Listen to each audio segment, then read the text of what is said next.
Bueno, torpedos, los que me conocéis ya sabéis que no me meto nunca en temas de nutrición. Cada vez que alguien me pregunta sobre, oye Juanpe, necesito hacer una dieta, necesito que me aconsejes sobre cómo comer, sobre qué hacer, sobre todo lo que se relaciona con el mundo de la nutrición, siempre intento derivarlo a profesionales.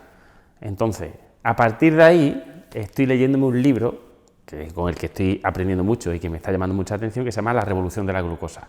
Me lo recomendó una amiga y la verdad que me está sorprendiendo porque hay muchísimas cosas explicadas para gente que no tiene ni idea. O sea, yo por ejemplo me considero que no sé mucho sobre esto, así que está muy bien explicado y tenía ganas de hacer un vídeo porque quiero sacar las ideas principales de este libro y trasladarla a vosotros, o sea, que vosotros también aprendáis y bueno, a partir de ahí, si queréis comprarlo o lo que sea, ya es cosa vuestra. O sea, ni estoy sponsorizado, ni vengo a vender este libro, sino todo lo contrario, vengo a explicaros las cosas que hay que me han llamado la atención dentro del libro y bueno, veréis que va a ser un vídeo un poco locura porque voy a ir pasando páginas y comentando cosas, pero yo creo que va a ser muy interesante y la verdad que espero que aprendáis muchas cosas como yo estoy aprendiendo leyéndomelo. Así que no me entretengo más, soy Juanpe Vázquez, esto es Planeta Triatlón, hoy hablamos de nutrición, cabecera y empezamos.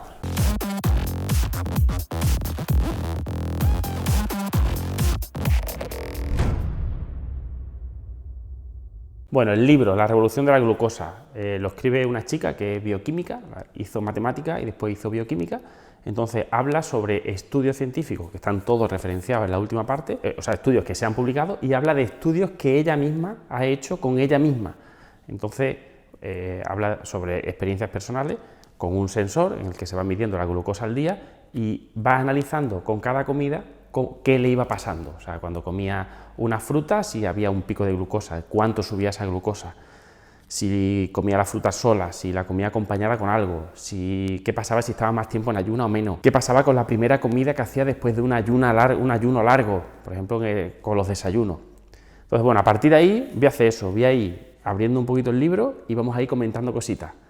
A mí me está fascinando, o sea, a lo mejor algunos diréis, ya Juanpe, pero es que por leerte un libro no tienes que hacer ahora lo que diga ese libro, porque hay libros para todos y hay teorías que van por un camino y teorías que van por otro. Yo solo voy a explicar lo que pone aquí y bueno, voy a intentar transmitir lo que a mí me ha supuesto que la verdad que estoy aprendiendo mucho.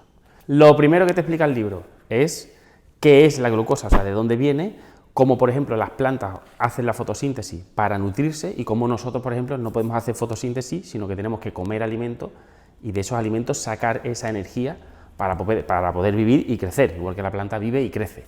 A partir de ahí, divide en 4 partes lo que es la glucosa: en almidón, en fibra, en fructosa y en sacarosa. El almidón llevará un tipo de cadena con las moléculas, las fibras llevarán otro, y a partir de ahí explica un poco cómo se enlazan unas moléculas con otras y cómo se pueden después romper con un tipo de enzima, porque nosotros cuando comemos algo que ya está estructurado, un tipo de glucosa como por ejemplo la fructosa tiene una estructura hecha, al nosotros comérnoslo, nosotros eso lo tenemos que romper para sacar las partes que tenemos, para sacar la glucosa, para sacar la fructosa, para sacar lo que sea. Para eso usamos unas enzimas. Las enzimas son unos agentes que lo que hacen es que ayudan a la digestión, a la ruptura, a que se disgreguen, como digo, esas moléculas. Dependiendo del tipo de enzima, así se actuará sobre una molécula u otra. Por ejemplo, la glucosa ya está rota, no necesita ninguna enzima, pero la sacarosa o la fructosa sí que usan enzimas y se dividen en glucosa y en fructosa. Entonces, bueno, como veis, hay que tener en cuenta que hay unos agentes, que son las enzimas, que ayudan a romper pues eso, la sacarosa, la fructosa o la molécula que sea. Cosas que me han llamado la atención. Pues mira, una de las cosas de las que habla es del tema de la fruta. La fruta tiene mucha fructosa. La fructosa, al parecer, según explica aquí, pasa directamente a ser grasa. O sea, en el momento que utilizamos fructosa para la energía que estamos gastando en ese momento, lo que sobra lo convierte en grasa. Igual que hay depósitos que están en el hígado o en los músculos, hay depósitos que son la grasa, son los 3 tipos de almacenes que tenemos en el cuerpo. El hígado por un lado, con la reserva hepática, los músculos, con la reserva de glucógeno también en la musculatura, y las grasas. La fructosa directamente se almacena como grasa. Entonces aquí una de las cosas que habla es que, por ejemplo, la fruta actualmente la tratan y le quitan fibra para poder congelarla y descongelarla. Cuando se está moviendo entre un país y otro la fruta, pues la descongelan, o sea, la congelan y cuando llega al sitio la descongelan. Entonces en esos procesos la fibra esa no les interesa y lo que hacen es que la eliminan. Entonces la fruta realmente que consumimos nosotros en el día a día, creemos o queremos que tenga fibra, pero muchas veces no tiene esa fibra que nosotros queremos y lo que tiene es mucha fructosa. ¿Qué pasa con la fructosa? Que se está convirtiendo en grasa, como digo, y que además nos va a dar unos picos de glucemia muy altos. El resumen, o sea, cada uno de los capítulos del libro, cada vez que termina de explicar alguna cosa, siempre se refiere a lo mismo, a que nosotros tenemos que evitar los picos de glucosa. ¿Qué dice, por ejemplo, el libro? Dice que tú, si te comes por la mañana solo pan, estás comiendo hidratos de carbono, solo pan, tendrías un pico de glucosa. Si a ese pan le untas mantequilla, ya no tienes pico de glucosa. Entonces a mí esto pues me sorprendió y dije, bueno, esto es una locura. O sea, ¿cómo ahora añadiéndole mantequilla ya no se produce un pico? Pues bien, todo eso es lo que explica el libro. Explica cómo tienes que combinar los alimentos y cómo tienes que ordenar los alimentos a la hora de comértelos. Al final lo que intenta explicar es que durante el día nosotros, si desayunas tortitas con mermelada, con un zumo de naranja, pues ese desayuno te genera un pico enorme de glucosa. Aquí habla de picos de más de 30 miligramos por no sé qué. A partir de 30 ya se considera un pico.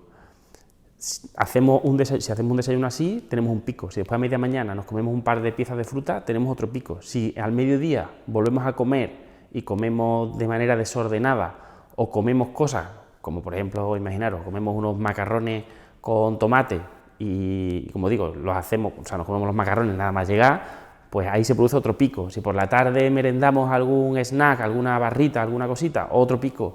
Si por la noche cenamos otra vez y metemos otra vez glucosa, otro pico.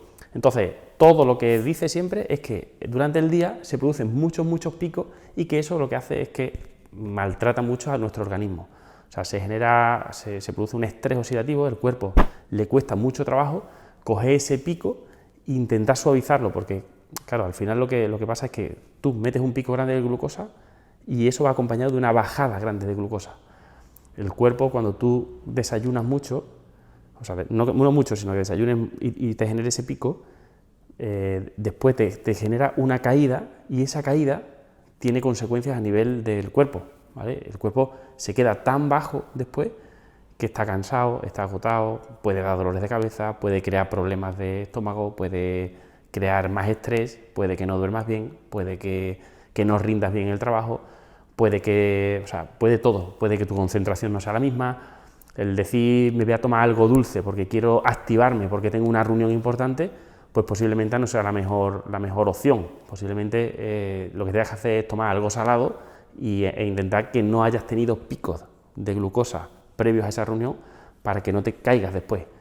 Entonces, hay una serie de mitos que los va quitando y como digo, se basan en eso, en coger todos esos picos e intentar suavizarlos, o sea, que haya en el desayuno un pequeño pico, a media mañana, en la comida, ¿vale? Que haya siempre pequeños picos que no superen el valor de 30, que exactamente os lo digo, pero vamos, aquí dice que por ejemplo, entre 60 y 100 miligramos por decilitro es normal, que entre 100 y 126 miligramos por decilitro indica prediabetes y que cualquier cifra por encima de los 126 miligramos por decilitro indica diabetes. Esos son los valores que tendríamos que tener en ayunas. Levantándote por la mañana tendrías que tener pues lo normal entre 60 y 100. Si tienes más de 100, entre 100 y 126, como digo, prediabetes, y más de 126 tendrías diabetes. Esos valores, la Organización Mundial de la Salud incluso los ajusta un poquito más y nos dice que tenemos que estar entre 72 y 85 de valores de glucosa en ayunas. Entonces, nosotros podemos controlar por la mañana la glucosa que tenemos en ayunas y a partir de ahí, durante el día, hacer que no haya picos de más de 30. Claro, algunos diréis, ya Juanpe, pero es que yo eso para controlarlo, ¿cómo lo hago? Porque claro, nosotros estamos acostumbrados siempre a ver a gente diabética teniendo control sobre la glucosa. Ahora está el Super Sapien, o hay una especie de parches y de cosas que sí pueden ayudar a tener estos valores. De hecho, me estoy pensando en buscarme uno y y analizarme a mí mismo y ver qué pasa con mi cuerpo.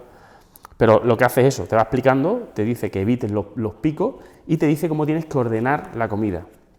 Aquí te habla del estrés oxidativo, de cómo funcionan las mitocondrias, de qué pasa, por ejemplo, aquí por ejemplo dice que se producen picos si comes una magdalena y se producen picos si comes un bol de arroz, pero que todo lo que es dulce posiblemente sea peor siempre para el organismo que las cosas que son saladas. Entonces, ¿se produce un pico? Sí, pero es mejor el pico de arroz que no el pico de una magdalena o de algo dulce. Habla muy mal de las cosas dulces, pero habla muy mal de las cosas dulces de todas las cosas dulces. O sea, no solo de lo que se nos viene a la cabeza, ¿no? Que sería un pastel o algo así, sino también de la fruta. De la fruta a mí se me están quitando un poco las ganas de comer tanta fruta. Así que, bueno, aquí habla, por ejemplo, de las reservas, como os decía antes, que están en el hígado, que están en el músculo y que están en las reservas de grasa, de las cantidades. El hígado, por ejemplo, es capaz de tener una reserva de 100 gramos. Por ejemplo, los músculos son capaces de reservar hasta 400 gramos. Aquí da el dato con paquetes de patatas del McDonald's. Por ejemplo, la cantidad de glucosa que hay en 3 patatas fritas grandes del McDonald's es lo que cabe en un músculo. O sea, en la reserva muscular, esos 400 gramos te lo van a dar 3 paquetes de patatas grandes del McDonald's. No, perdón. O sea, 3 patatas grandes del McDonald's te lo da los 100 gramos del hígado, eso es. 12 patatas grandes del McDonald's te dan los 400 gramos del músculo. No sé, hay cosas que me resultan interesantes, me resultan muy, muy interesantes. Otra de las cosas que habla, por ejemplo, de las cosas light, de qué pasa cuando estamos comiendo siempre cosas light. Al final, los productos light van a llevar otra cosa, van a llevar aspartano, van a llevar sacarosa, han eliminado el azúcar de mesa, que en este libro azúcar de mesa lo habla como sacarosa o como... Habla de quitar eso, pero que te están poniendo otras cosas. Entonces, no sé hasta qué punto nos viene bien, porque de hecho, por ejemplo, aquí habla de los yogures, que es bueno, por ejemplo, desayunar yogur griego, pero que tenga materia grasa. Si nosotros eliminamos la grasa, volvemos a lo que decía antes, el ejemplo que os ponía antes del pan tostado con mantequilla. Si nos comemos un yogur que tiene materia grasa y le quitamos la grasa, al final estamos haciendo que ese yogur sea un concentrado de glucosa. Es como si nos hacemos un zumo de naranja, exprimimos 2 o 3 naranjas y nos hacemos un zumo, estamos concentrando toda la glucosa en ese líquido. Le hemos quitado la fibra que tenga, le hemos quitado todo lo que traía el fruto y que ese fruto además nos lo comeríamos mucho más lento.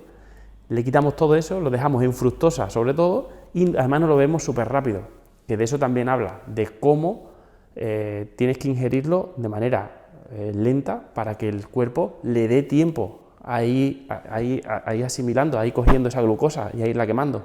Entonces, el zumo de naranja o el zumo de cualquier otra fruta, aparte de tener fructosa, que como hemos dicho, lo que sobra se va a convertir en grasa, te está generando ya de entrada un pico brutal de glucosa por la cantidad de fructosa que va a tener. Aquí, por ejemplo, habla de qué edulcorantes podrían ser mejores que otros. Pues, por ejemplo, dice que la alulosa, que sería buena, frutos del monje, que no sé lo que es, también. La stevia, pero que sea extracto puro de stevia, también se podría usar. Y el eritritol también, que bueno, aquí te explico un poco qué es cada cosa y dónde la puedes encontrar, pero no me voy a meter ahora en eso. ¿Cuál evitarías? Que también te lo indica aquí. Pues el aspartamo, el maltitol, la sucralosa, el xilitol y el acesulfamo de potasio, que bueno, como digo, aquí te dice también en qué sitios está eso y cómo o dónde los tienes que evitar. Habla de los refrescos light, de un montón de cosas que como digo, me parecen interesantes. Hay una parte que me ha gustado mucho, que es la del orden. De hecho, me he hecho aquí una chuletilla detrás, porque bueno, lo tengo entero subrayado aquí, ¿vale? Pero en la parte de atrás me he ido tomando notitas aquí de cosas. Y, por ejemplo, mira, os doy unos tips rápidos. Para los desayunos sí se pueden tomar pan tostado, aguacate, yogur griego con grasa, almendra, que son frutos secos, tomate y espinaca. El orden para tomarlo, que también es algo que está siempre hablando en todos los temas que va tratando, habla sobre el orden que hay que tomar en todas las comidas sería siempre este: fibra, proteína, grasa y a partir de ahí el almidón y los azúcares. Fibra, proteína y grasa, ese orden. ¿Por qué pone eso? Porque dice que la fibra entraría y baja directamente. El resto de cosas, cuando van llegando, pues ya ha pasado la fibra, ya se han creado dentro del intestino, se han creado unas capas, ya se han creado pequeñas absorciones. O sea, el proceso con el que la absorción de los nutrientes se hace en el intestino varía en función de cómo vayan llegando los alimentos. Para esto, por ejemplo, fibra, proteínas, grasa, almidón y azúcares serían al final, o sea, acabaríamos con una fruta, acabaríamos con ese azúcar de la fruta en el final, estaría bien comerse la fruta al final, pero por ejemplo el pan no deberíamos comérnoslo al principio. ¿Y por qué digo lo del pan? Lo digo por los bocadillos. Aquí habla que, por ejemplo, un bocadillo habría que deconstruirlo y tomárselo por partes. Si nos comemos, por ejemplo, un bocadillo vegetal que tenga lechuga, huevo, atún y, no sé, y el pan, pues ese bocadillo, para comérnoslo bien, en el orden correcto, no podríamos coger el bocadillo entero y morderlo y comérnoslo, porque entonces estamos comiendo los almidones al principio, y tendríamos que deconstruirlo, tendríamos que ponerlo en un plato y comernos primero lo verde, primero la lechuga, después nos comeríamos la proteína, nos comeríamos el huevo, nos comeríamos el atún si tiene el atún, con la grasa, y después ya nos comeríamos el pan. Entonces, bueno, a mí me ha resultado fascinante porque, bueno, hay un montón de cositas, te habla de la insulina, de que es mejor tener menos insulina porque te conviertes en más que más grasa, no sé, me resulta muy interesante el tema. Yo, como digo, soy un analfabeto total del tema de nutrición, así que espero que este vídeo os haya generado interés, os haya resultado interesante.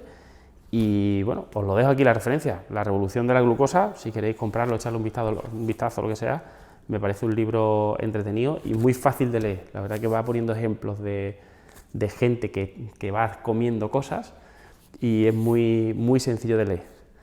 Y poco más, yo me queda muy poco para terminarlo, no quería dejar pasar el tiempo porque me está gustando mucho y por eso hago este vídeo, pero de todas formas, expertos y gente que veis estos vídeos, que seguro que hay muchos, si queréis aportar cosas aquí abajo en comentarios, ya sabéis que lo tenéis abierto y siempre podemos aprender todos de todos, así que perfecto, si queréis aportar cosas aquí abajo, perfecto, porque nos servirá a todos. Y ya está, lo que siempre decimos, si os ha gustado el vídeo, os ha parecido interesante, me he ido largo de vídeo, porque ha sido un vídeo largo, darle a la manita de me gusta, os suscribís si no estáis suscritos. A mí personalmente, que me sigáis en redes sociales, en @JuanPVázquez en Instagram, donde, bueno, subiré algunas cositas también más detalladas del libro, de cosas que, como digo, que me están gustando mucho. Y poco más, que seáis buenos, que aprendáis mucho y que nos vemos en el próximo vídeo. Chao, chao.